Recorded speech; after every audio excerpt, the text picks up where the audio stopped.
సామెతల గ్రంథంలో నుండి 13వ అధ్యాయం చదువుకుంటున్నాం. తండ్రిని శిక్షించిన కుమారుడు జ్ఞానము గలవాడగును. అపహాసకుడు గద్దింపునకు లోబడడు. నోటి ఫలము చేత మనుష్యుడు మేలును అనుభవించును. విశ్వాసఘాతకులు బలత్కారము చేత నశించుదురు. తన నోరు కాచుకొనువాడు తన్ను కాపాడుకొనును. ఊరకొనక మాట్లాడువాడు తనకు నాశనము తెచ్చుకొనును. సోమరి ఆశపడును గాని వాని ప్రాణమునకేమీయూ దొరకదు. శ్రద్ధ గలవారి ప్రాణము పుష్టిగా నుండును. నీతిమంతునికి కళ్ళమాట అసహ్యము. భక్తిహీనుడు నిందించుచు అవమానపరచును. యథార్థ వర్తనునికి నీతియే రక్షకము. భక్తిహీనత పాపులను చెరిపివేయును. ధనవంతులమని చెప్పుకొనుచు లేమిడి గలవారు కలరు. దరిద్రులమని చెప్పుకొనుచు బహుధనము గలవారు కలరు. ఒకని ప్రాణమునకు వాని ఐశ్వర్యము ప్రాయచిత్తము చేయును. దరిద్రుడు బెదిరింపు మాటలు వినడు. నీతిమంతుల వెలుగు తేజరిల్లును. భక్తిహీనుల దీపము ఆరిపోవును. గర్వము వలన జగడమే పుట్టును. ఆలోచన వినువానికి జ్ఞానము కలుగును. మోసము చేత సంపాదించిన ధనము క్షీణించిపోవును. కష్టము చేసి కూర్చుకొనువాడు తన ఆస్తిని వృద్ధి చేసుకొనును. కోరిక సఫలము కాకుండా చేత హృదయము నొచ్చుకొనొచ్చును. సిద్ధించిన మనోవాంఛ జీవవృక్షము. ఆజ్ఞను తిరస్కరించువాడు అందువలన శిక్షనొందును. ఆజ్ఞ విషయమై భయభక్తులు గలవాడు లాభము పొందును. జ్ఞానుల ఉపదేశము జీవపు ఊట. అది మరణపాశములలో నుండి విడిపించును. సుబుద్ధి దయను సంపాదించును. విశ్వాసఘాతకుల మార్గము కష్టము. వివేకులందరూ తెలివిగలిగి పని జరుపుకొందురు. బుద్ధిహీనుడు మూర్ఖతను వెల్లడిపరచును. దుష్టుడైన దూత కీడునకు లోబడను. నమ్మకమైన రాయభారి ఔషధము వంటివాడు. శిక్షను ఉపేక్షించువానికి అవమాన దారిద్రతలు ప్రాప్తించును. గర్తింపును లక్ష్యపెట్టువాడు ఘనతనందును. ఆశ తీరుట ప్రాణమునకు తీపి. చెడుతనమును విడిచుట మూర్ఖులకు అసహ్యము. జ్ఞానుల సహవాసము చేయువాడు జ్ఞానము గలవాడగును. మూర్ఖుల సహవాసము చేయువాడు చెడిపోవును. కీడు పాపులను తరుమును. నీతిమంతులకు మేలు ప్రతిఫలముగా వచ్చును. మంచివాడు తన పిల్లలను ఆస్తికర్తలుగా చేయును. పాపాత్ముల ఆస్తి నీతిమంతులకు ఉంచబడును. బీదలు సేద్యపరచు క్రొత్త భూమి విస్తారముగా పండును. అన్యాయము వలన నశించువారు కలరు.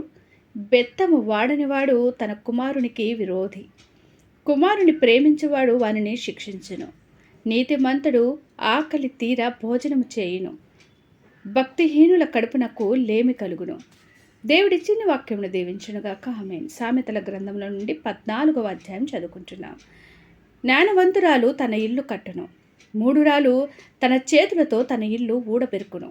యథార్థంగా ప్రవర్తించువాడు యెహోవా యందు భయభక్తులు గలవాడు.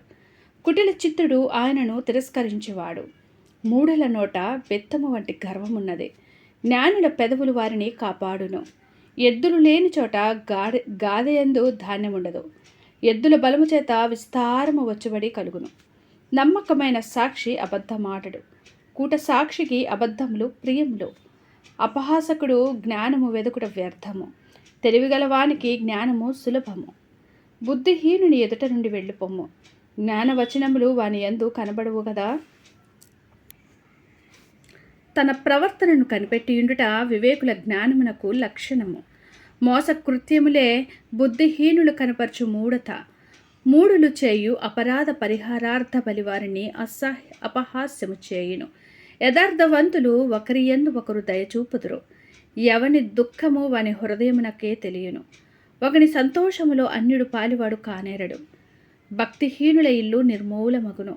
యథార్థవంతుల గుడారము వర్ధిల్లును. ఒకని ఎదుట సరి అయినదిగా కనబడు మార్గము కలదు. అయితే తుదుకు అది మరణమునకు త్రోవ తీయును.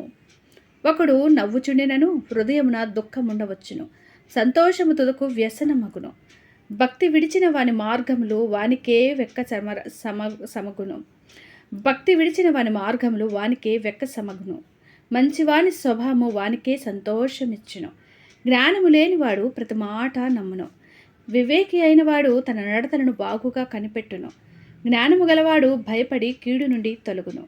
బుద్ధిహీనుడు విర్రవీగి నిర్భయముగా తిరుగును. త్వరగా కోపపడువాడు మూఢత్వము చూపును. దుర్యోచనలు గలవాడు ద్వేషింపబడును. జ్ఞానము లేని వానికి మూఢత్వమే స్వాస్థ్యము. వివేకులు జ్ఞానమును కిరీటముగా ధరించుకొందరు. చెడ్డవారు మంచివారి ఎదుటను, భక్తిహీనులు నీతిమంతుల తలుపునొద్దును వంగుదురు. దరిద్రులు తన పొరుగువారికి అసహ్యుడు. ఐశ్వర్యవంతుని ప్రేమించువారు అనేకులు. తన పొరుగువాడిని తిరస్కరించువాడు పాపము చేయవాడు. బీదలను కటాక్షించువాడు ధన్యుడు. కీడు కల్పించువారు తప్పిపోవుదురు. మేలు కల్పించువారు కృపా సత్యమునందుదురు. ఏ కష్టము చేసినను లాభమే కలుగును. వట్టి మాటలు లేమిడికి కారణములు. జ్ఞానుల ఐశ్వర్యము వారికి భూషణము. బుద్ధిహీనుల మూఢత్వమే. నిజము పలుకు సాక్షి మనుష్యులను రక్షించును. అబద్ధములు ఆడువాడు వట్టి మోసగాడు. యెహోవా యందు భయభక్తులు కలిగి ఉండుట బహుధైర్యము పుట్టించును. అట్టివారి పిల్లలకు ఆశ్రయస్థానము కలదు. యెహోవా యందు భయభక్తులు కలిగి ఉండుట జీవపు ఊట. అది మరణపాశములలో నుండి విడిపించును. జన సమృద్ధి కలుగుట చేత రాజులకు ఘనత వచ్చును. జయక్షయము రాజులకు వినాశనకరము. జనక్షయము రాజులకు వినాశనకరము. దీర్ఘశాంతము గలవాడు మహావివేకి. ముంగోపి మూఢత్వమును బహుమానముగా పొందును. సాత్వికమైన మనస్సు శరీరమునకు జీవము. మత్సరము ఎముకలకు కుళ్ళు. దరిద్రుని బాధించువాడు వాని సృష్టికర్తను నిందించువాడు. బీదను కనికరించువాడు ఆయనను ఘనపరచువాడు. అపాయము రాగా భక్తిహీనుడు నశించును. మరణకాలమందు నీతిమంతునికి ఆశ్రయము కలదు. తెలివిగలవాని హృదయమందు జ్ఞానము సుఖ నివాసము చేయును. బుద్ధిహీనుల అంతరంగములోనున్నది బయలుపడును. నీతి జనములు ఘనతకెక్కుటకు కారణము. పాపము ప్రజలకు అవమానము తెచ్చును. బుద్ధిగల సేవకుడు రాజులకిష్టుడు. అవమానకరముగా నడుచువాని మీద రాజు కోపించును. దేవుడి చిన్న వాక్యాన్ని దీవించునుగాక. ఆమేన్. సామెతల గ్రంథంలో నుండి 15వ అధ్యాయం చదువుకుంటున్నాం. మృదువైన మాట క్రోధమును చల్లార్చును. నొప్పించు మాట కోపమును రేపును. జ్ఞానుల నాలుక మనోహరమైన జ్ఞానాంశములు పలుకును. బుద్ధిహీనుల నోరు మూఢవాక్యములు కుమ్మరించును. యెహోవా కన్నులు ప్రతి స్థలము మీద నుండును. చెడ్డవారిని మంచివారిని అవి చూచుచుండును. సాత్వికమైన నాలుక జీవవృక్షము.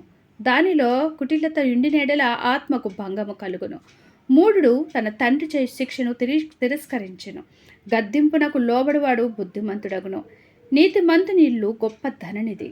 భక్తిహీనునికి కలుగు వచ్చుబడి శ్రమకు కారణము. జ్ఞానుల పెదవులు తెలివిని వెదజల్లును. బుద్ధిహీనుల మనస్సు స్థిరమైనది కాదు. భక్తిహీనులు అర్పించు బలులు యెహోవాకు హేయములు. యథార్థవంతుల ప్రార్థన ఆయనకు ఆనందకరము. భక్తిహీనుల మార్గము యెహోవాకు హేయము.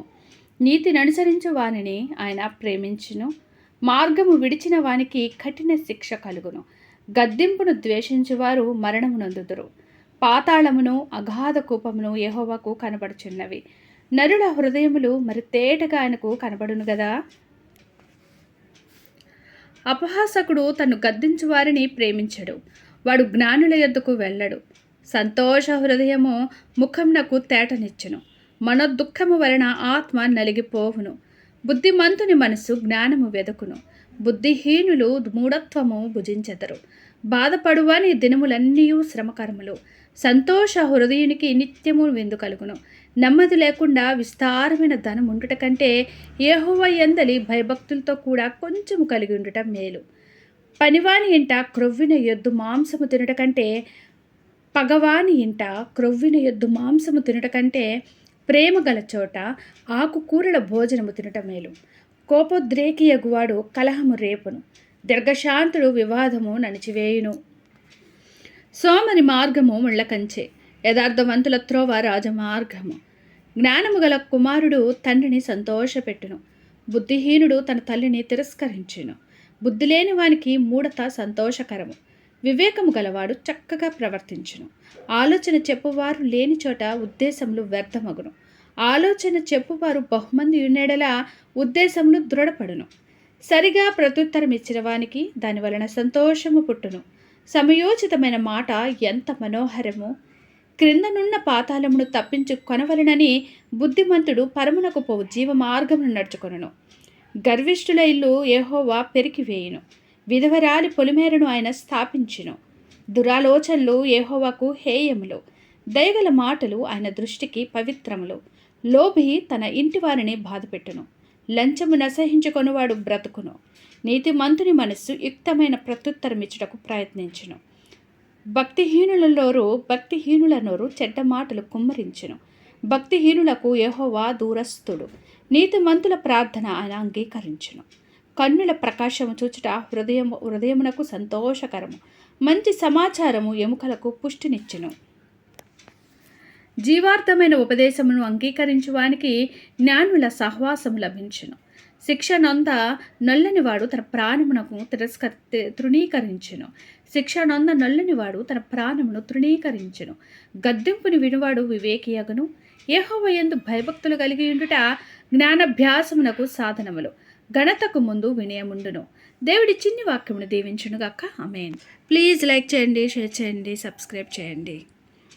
బైబిల్లో నుండి ఈరోజు మనం సామెతల నుండి 13, 14, 15 అధ్యాయాలు చదువుకోవడానికి దేవుడు ఎంతో మన ఎడల కృప చూపించున్నాడు. ఇలాంటి వాక్యాలు బైబిల్లో చదివి వినిపించాలంటే కింద కామెంట్స్ రూపంలో తెలియజేయగలరు. దేవుడు మనందరికీ తోడైనగాక. ఆమేన్.